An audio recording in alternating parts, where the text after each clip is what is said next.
Shri Palem Srikanth Reddy, son of retired chief justice Shri PC Reddy. ప్రపంచ ప్రఖ్యాతిగాంచిన Stanford యూనివర్సిటీలో గ్రాడ్యుయేట్ అయ్యి ఫోర్సాఫ్ట్ కంపెనీని స్థాపించి చాలా మంది యువతకు ఉపాధి కల్పిస్తున్నారు. శ్రీ పాలెం శ్రీకాంత్ రెడ్డి గారు సమాజ సేవ చేద్దామనే ఉద్దేశంతో జస్టిస్ పిసి రెడ్డి ట్రస్టుని స్థాపించి విద్యార్థులకు ఉచితంగా ఐటీ విద్యను మరియు స్కాలర్షిప్ను అందిస్తున్నారు. అంతటితో ఆగకుండా శ్రీకాంత్ రెడ్డి గారు తన సేవా పరిధిని పెంచాలనే ఉద్దేశంతో టీఎస్ఎన్బి టీడీపీ ప్రొఫెషనల్ సెల్ కి ప్రెసిడెంట్ అయ్యి రాష్ట్ర జనాభాలో అధికంగా ఉన్న యువతను సరైన మార్గంలో నడిపించడానికై, యువతకు దిశానిర్దేశం కల్పించడానికై యువపథం అనే కార్యక్రమాన్ని మీ ముందుకు తీసుకువస్తున్నారు.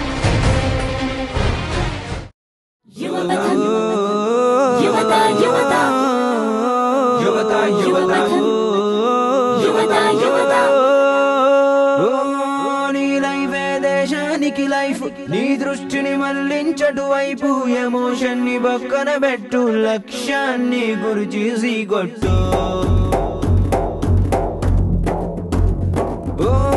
నీ లైఫే దేశానికి లైఫ్, నీ దృష్టిని మళ్లించటు వైపు, ఎమోషన్ ని పక్కన పెట్టు, లక్ష్యాన్ని గురి చేసి కొట్టు. Population of our country is about 120 crores. The population of our state is about 9 crores.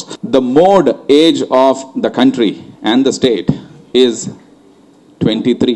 If you compare this with countries like Japan, Germany, Switzerland, there the mode age is above 50.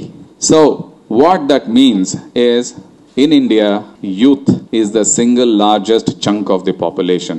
So if you take our own state, for example, the population is 9 crores. 25% of them are in the age group of 18 to 30. If you look at a country like, say, Norway, South Africa, Kuwait, Saudi Arabia, or Australia, those are countries with a lot of natural resources. So if you're born in a country like that, even if you don't work, somebody else will come dig out the oil and gold in your land, and while leaving, they'll leave the money on your table for you to collect and live peacefully and happily. It is like being born into a wealthy family or born with a lot of assets. But if you're born in a country like India, you are somewhere in between. It's not completely endowed with resources, nor is it, completely starved. If you look at a country like Japan or Singapore on the other extreme, they don't have any of these natural resources, but they are still very wealthy countries today. How did they get there? They have one resource, which all the countries have, but they utilize those resources better. Human resource. They have used human resources effectively to build great nations and great economies. But in our country, if you form 25% of the population, for old people we can pay pension. For youth and middle-aged people, they must work and service this country and build an economy so that the young children and the old people can be supported. That's how any economy works. You can't expect old people and children to work. So when the youngsters and the middle-aged people work, they support the economy. But for you to work, you must be gainfully employed. You must have a job, or you must be an entrepreneur. You must do something productive. You must build an economy. If you can't do any of this, then you'll become a burden on the society. You'll become a burden on the economy. But what is the current situation in the state? 20 lakh youth come into workforce every year. 4 lakh people retire every year from workforce. Another 6 lakh jobs, new jobs have been created by virtue of spread of economy over the last 30 years. So there are 10 lakh jobs every year for 20 lakh youth coming into workforce. Of the balance 10 lakh, 5 lakhs are educated, at least intermediate, diploma or degree holders. 3 lakhs are minimum degree diploma holders. Almost 1 lakh now are engineering degree holders who remain unemployed. It is time you people start thinking about future. Future has 3 connotations. One is your own future. Second is future of the society and the system, that is things around you. Third is future of the country. Because all 3 are dependent on each other. You can't be safe and happy in a country or a system where everybody else is suffering in misery. You can't be isolated. You can't live in a separate bubble. So you have to do well, and you want the country also to do well, so that you're not only happy and prosperous, but you're living in a safe, secure, progressive, economically growing society. Good evening, one and all. I'm Mohammad Karim of engineering, studying first year in this MJ College. Well, I'm very honored to speak here in this topic, Yuvapadam. Well, thank you, sir, for this moment. And I would like to first call upon the current situation of Hyderabad.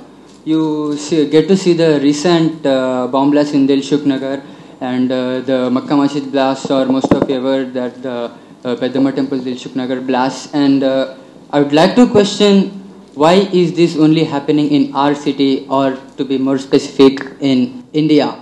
Most of you are aware that most of the disasters are being seen in India. Why is it so?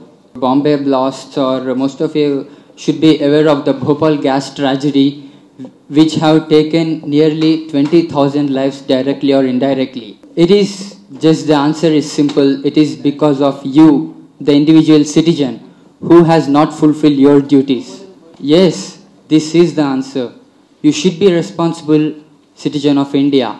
The first thing I would like to tell about is, you fulfill your individual duties. That is, just fulfill your work as a student, fulfill what your parents expect you to. And the next thing, just don't get involved in yourself getting a job or going abroad, keeping a company. Just think about the country. Just spend just an year of your life being dedicated to the country.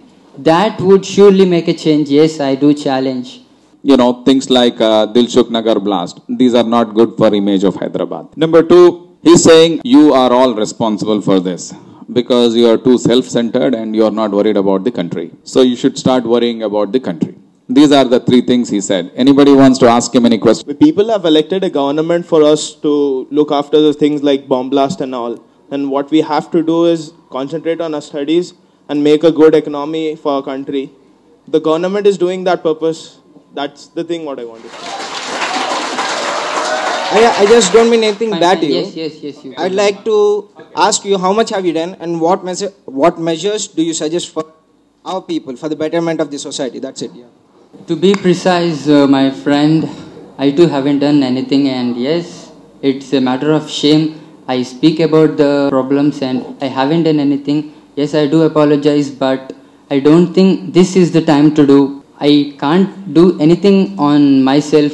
I do get surprised or get dominated by one or the other, or just say any other community. You see, just anyone. To give an example, Anna Hazare, he has come forward, such an adult, such a great personality. He too has been suppressed now. Yes, it is the matter of fact. If he is being suppressed, what am I in front of them who have suppressed or dominated them? I would like to say, just join your hands, be united for anything. Yes, that doesn't guarantee the win, but it at least guarantees that you don't fail. Before I let Mohammad Karim go, I'm going to give him a certificate for having participated here on the stage as a speaker today. First of all, I want to reply a question from a previous question that was asked by audience, that what our friend Karim has done. It's not a matter that what he has done. It's a matter that what we should do and what we have done till now as a unity.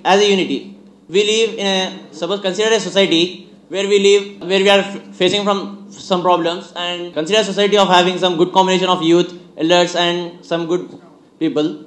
If there is a small problem in the society, then today's youth, they take it as, they just leave the problems. They think that some responsible person may come and then he look after the problem and then they come to solve that. But we must think that we are responsible and we are strong enough, and we should determine that we should solve the problem.